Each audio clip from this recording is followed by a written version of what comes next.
Hello students, how are you? कैसे हो? आज करते हैं हम फिजिकल प्रॉपर्टी चैप्टर नंबर 3 में सबसे पहले फिजिकल प्रॉपर्टी में लेंगे हम एटॉमिक रेडियस।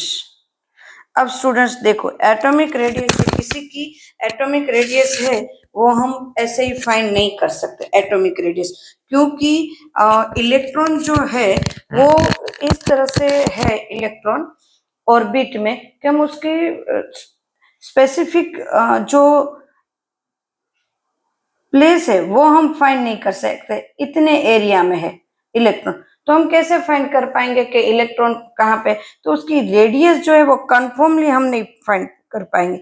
बट क्या कर सकते हो, इसके हिसाब से उसकी साइज तो बिल्कुल नहीं कर पाएंगे, बट रेडियस थोड़ी बहुत लेंगे कि यहाँ से यहाँ तक, यहाँ से, क्योंकि इतने एरिया में है। वो क्या बनाते हैं? क्लाउड बनाते हैं, ये क्लाउड बनाते हैं एरिया, तो इसके हम फाइंड नहीं कर पाते। बट अब हम ऐसा कर सकते हैं कि मान लो एटॉमिक मॉलिक्यूल बनाया। एटॉमिक मॉलिक्यूल मतलब कौन सा मॉलिक्यूल? एटॉम में से मॉलिक्यूल H2, तो दो H2O को मैंने ऐसे साथ साथ में ले लिया। क्लियर है? तो वो दिखेंगे हमें। तो दोनों के सेंटर तक का हम ये मेजरमेंट कर सकते हैं कि दोनों के सेंटर के बीच में का डिस्टेंस क्या है। तो डिस्टेंस को हम मेजरमेंट कर सकते हैं, क्योंकि उसकी बाउंड्री है, शार्प बाउंड्री, वो फिक्स नहीं है ना हमारे इसमें। इलेक्ट्रॉन क्लाउडली करते हैं ना, क्लाउडली बिहेव। तो यहाँ पे H हाइड्रोजन लिया, दोनों के सेंटर को हमने उसके बीच का डिस्टेंस मेजर करा, और जो आया डिस्टेंस उसको डिवाइड 2 कर देते हैं, तो यहाँ पे हमें उसकी रेडियस मिल जाएगी। तो अकॉर्डिंगली रेडियस के अकॉर्डिंग उसकी साइज भी हमें पता चल जाएगी। क्लियर है? इसको कहते हैं कोवेलेंट रेडियस। वैसे रेडियस ही लिखते हैं, बट कोवेलेंट बॉन्ड में हमने रेडियस बनाई है, तो इसको बोलेंगे कोवेलेंट रेडियस। क्लियर है स्टूडेंट्स? अब देखो, हम ग्रुप में जाते हैं, ग्रुप में टॉप टू बॉटम बराबर है, तो हमें पता है कि रेडियस है वो इंक्रीज होती जाती है। रेडियस क्या होगी? इंक्रीज होगी। उसमें भी मेटालिक रेडियस है, मतलब फर्स्ट ग्रुप सेकंड ग्रुप, वो तो बहुत ही उसकी तो हम देखें कि वहां पे पॉजिटिव आयन जल्दी से बन सकता है, क्योंकि आउटर ऑर्बिट में एक ही इलेक्ट्रॉन है, तो उनकी रेडियस और सभी की रेडियस है वैसे टॉप टू बॉटम जाते हैं तो इंक्रीज हो जाती है। उसको ऐसे मेजरमेंट कर सकते हैं किस तरह से? एटॉमिक रेडियस से। इस तरह से एटॉमिक रेडियस से कोवेलेंट बॉन्ड बना।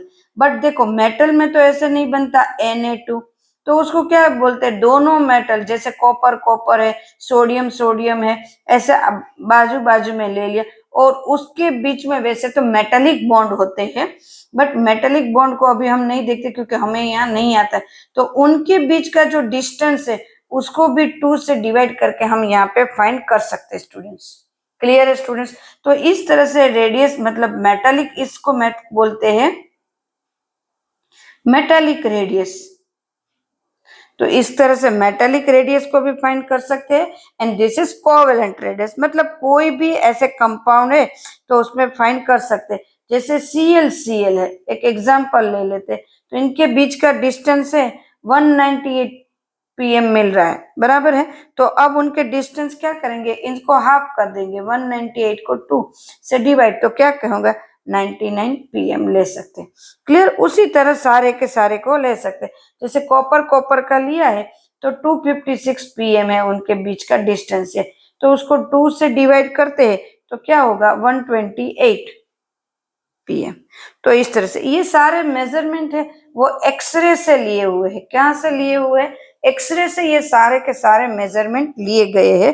तो इसको माइक्रोस्कोपिक, ये तो स्पेक्ट्रोमीटर में लिया, स्पेक्ट्रोस्कोप में लिया गया है, उसके बाद उसको मेथड वाइज उसको कैलकुलेट किया गया है। तो रेडियस का लिस्ट इस तरह से हम बना सकते हैं। ऑलमोस्ट रेडियस का लिस्ट हमारे टेबल नंबर 3.6 में टेक्स्ट बुक में दिया हुआ है। उसमें आप हर बार देखते जा रहे हो कि एटॉमिक पीरियड 2 और एटॉमिक पीरियड 3 का रेडियस दिया हुआ है।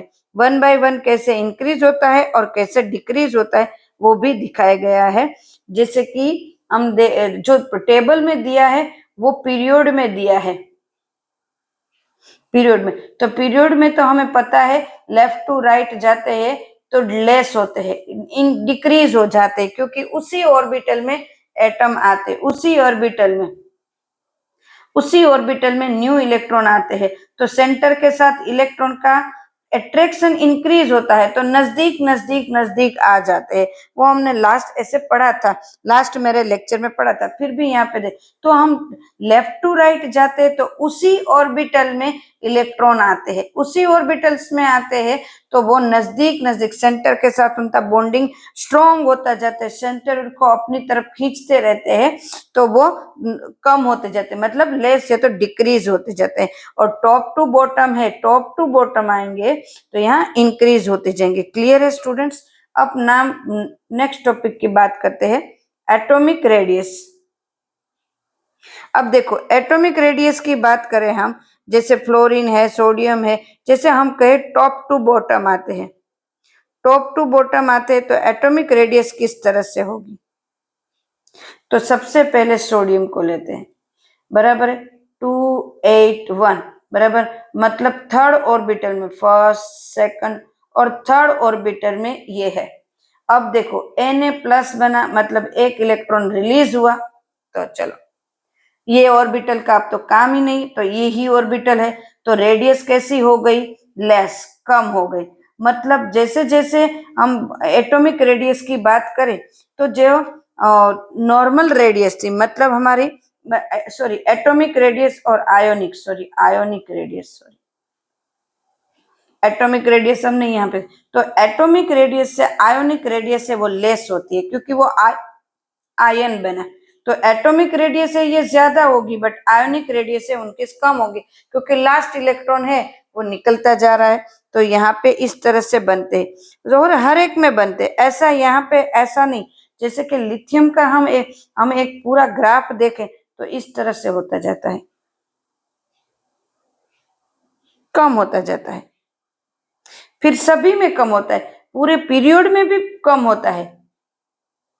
पीरियड की बात करें तो सोडियम की ये मैंने बात करी, तो सोडियम के साथ साथ में और भी कोई एक ले लेती हूँ, जैसे कि कार्बन है, नाइट्रोजन है, ऑक्सीजन है, क्लोराइड ले लेती हूँ, उसी के लाइन में आता है क्लोराइड, तो 17 नंबर है 287। अब लास्ट ऑर्बिट में क्या हुआ?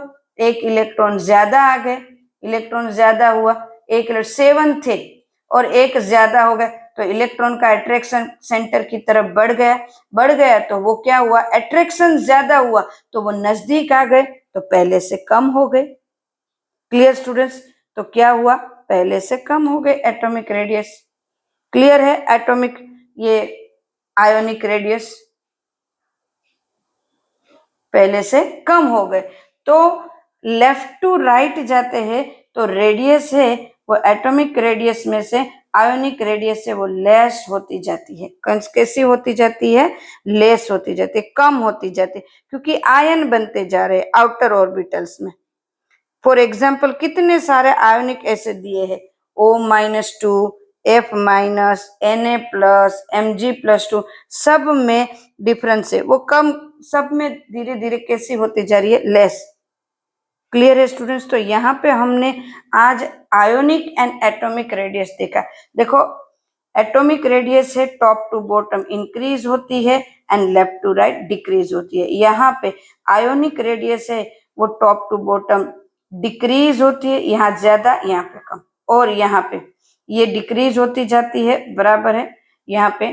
तो यहाँ पे ये जैसे डिक्रीज, मतलब यहाँ पे पीरियड में ज्यादा है और यहाँ पे भी डिक्रीज ही होगी।